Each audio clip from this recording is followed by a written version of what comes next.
Yung low pressure area na ating minomonitor ay huling namataan sa layong 350 km silangan ng Kasiguran, Aurora.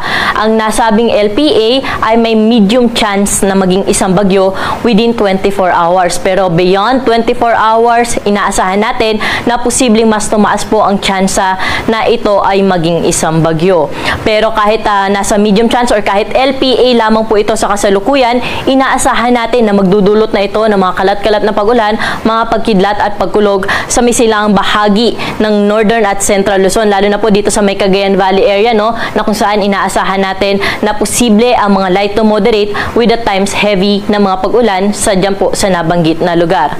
Samantala, dahil nga po may low pressure area tayo dito sa may silangan, ay patuloy po nitong pinapairal yung southwest monsoon o habagat na nakakaapekto naman sa malaking bahagi ng ating bansa. Partikular na dito sa may Central Luzon, Southern Luzon, Visayas at Mindanao, na kung saan itong habagat ay ating babantayan din dahil nga posible rin ang mga kalat-kalat na mga pag-ulan, mga pagkidlat at pagkulog sa mga nabanggit na lugar, specifically dito po sa may Central Luzon, Metro Manila, Calabarzon, Mimaropa, pati na rin po sa Bicol Region at sa may Western Visayas. So dito sa bahagi po ng Mindanao, pati na rin po sa ibang bahagi ng Visayas, sa may Central at Eastern Visayas ay unti-unti po nating aasahan dyan yung pag-aliwalas ng panahon. Though ngayon, umiiral pa rin po sa kanila yung habagat, kaya may mga tsansa pa rin ng mga isolated rain showers or thunderstorms.